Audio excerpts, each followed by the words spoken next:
একটা লোক সে তৈব খায়, এক ভাগ খায়, ক্ষুধা লাগলে খায়, ক্ষুধা থাকতে থাকতে শেষ করে, রোজাও রাখে, কায়িক শ্রমও করে, 5 ওয়াক্ত নামাজে মসজিদে পড়ে, এসার পরে ঘুমায়, ভোরে ওঠে এবং জমিনে বিচরণ করে, ঘাসে হাঁটে, রোদ্রে যায়, এভাবে চলে। তার রোগ হতে পারে, আমারে কিরে কাটে বললে তো বিশ্বাস হবে না।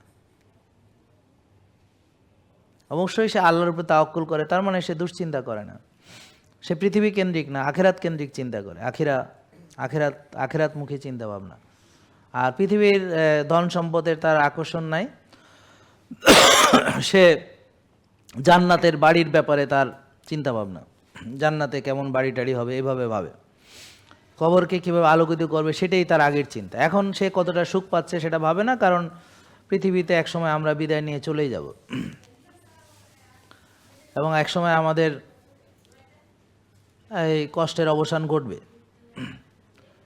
তো পৃথিবী আমার আপন ঠিকানা নয়, স্থায়ী ঠিকানা আমার জান্নাত।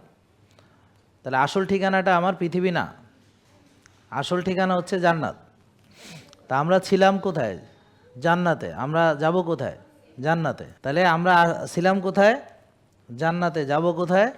জান্নাতে। এখন আমি আসছি পরীক্ষা দিতে, এখন পরীক্ষার হলে হ্যাঁ চিন্তা করে এসি চলেনি, ফ্যান ঘোরেনি, এগুলা নিয়ে ভাবেনি কেউ। তাড়াতাড়ি লেখা 3 ঘন্টার মধ্যে আমার, এবার এই 3 ঘন্টায় লিখলাম, এটা দিয়ে আজকে ডাক্তার হইতে পারছি। তা আমি ওখানে তাকাইছি নি কোথায় এসি আছে নিয়ে, এগুলো আছে নাকি, ফ্যান চলে কি না, এগুলো তাকাইলে তো এই পর্যন্ত আসা যাইতো না। এগুলো দেখতে দেখতে আমার পরীক্ষার সময় শেষ, খাতার মধ্যে আর কিছু নাই। তা আমাদের অবস্থা হয়েছে তাই, আমাদের আমলের মধ্যে কিছু নাই। আমরা পরীক্ষা দিতে আসছি, ভুলে গেছি আমরা ভাবছি পৃথিবীতে মজা লুটতে আসছি।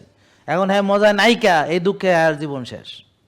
আমার মজা নাই কেন, আমার এত কষ্ট কেন, আমার এত দুঃখ কেন, হেই চিন্তায় হার জীবন শেষ। হ্যাঁ মজা পাইতেছে না, হ্যাঁ প্রতিষ্ঠা পাইতেছে না, আর নামদাস হইতেছে না, আর খেতে হইতেছে না, আর মালপানি কামাইতে পারতেছে না, এগুলোর চিন্তাই হার জীবন শেষ। কারণ সে এটাকে আসল ভাবছে, আর যেটা আসল সেটারে ভাবছে নকল। তো এই জন্যে সে এখান থেকে সঞ্চয় কিছুই নিতে পারবে না, না নিয়ে সে যায় যখন এক সময় ডাক আসবে, হ্যাঁ হ্যাঁ আমি ওই যেমন ডায়াবেটিস আমার হয়েছে, এর বিশ্বাস করে নাই, হ্যাঁ আমি কবরে চলে এসেছি, হ্যাঁ হ্যাঁ হলো কি, আমি তো ভাবছি আমি আরও কিছুদিন থাকবো, আমি হঠাৎ কবরে আসলাম কেন? গিয়ে দেখবে হায় হায় রে, এই তো শেষ, ব্যাস এবার আর আমল করার সুযোগ নাই, সব শেষ। তারপরে একেবারে বিচারে যখন দেখবো আল্লাহ জাহান্নাম দিবে, আল্লাহ রেখো, আল্লাহ তুমি আর একটা সুযোগ দাও, এবার আমরা দেখবো একেবারে ফাটায় ফেলাম, ইবাদত বন্দেগী করে উল্টায় দিব পুরা, তার সুযোগ তো দেওয়া হবে না। এই সময় আপনি চলতে চলতে এক সময় আপনি আবিষ্কার করবেন আপনি কবরে চলে গেছেন, তখন দেখবেন সব শেষ, ফিনিশ। জেকে লাইফস্টাইল লিমিটেড, ওষুধ মুক্ত সুস্থ জীবন।